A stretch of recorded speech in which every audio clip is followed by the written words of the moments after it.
Kabir had just moved into room 404 of an old, rundown hostel. The room had been locked up for years, and a massive, dust-covered mirror hung tightly on the wall. The hostel warden had given Kabir a strange warning before leaving. "Make sure you cover this mirror with a cloth before you go to sleep tonight." Kabir didn't take him seriously and just went to bed.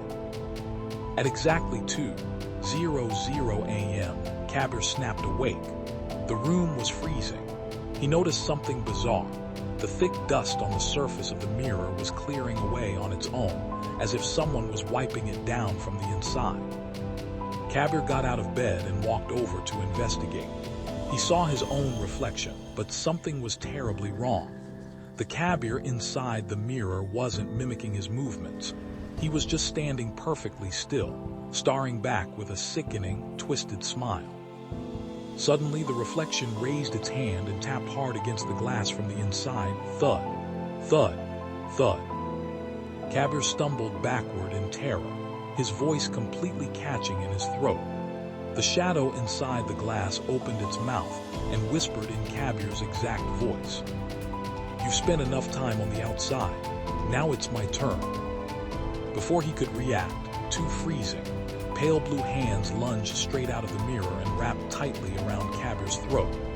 Kabir thrashed wildly, kicking and scratching against the walls, but the entity violently dragged him backward, pulling him straight into the glass. The next morning, when the housekeeper came in to clean, the room was completely empty. Everything was exactly where Kabir had left it. Then her eyes fell upon the massive mirror on the wall.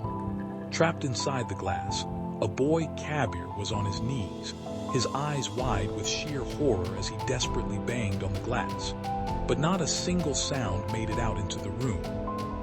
Meanwhile, out in the hostel hallway, someone wearing Kabir's clothes and Kabir's face was walking around, sporting a smile that was not human.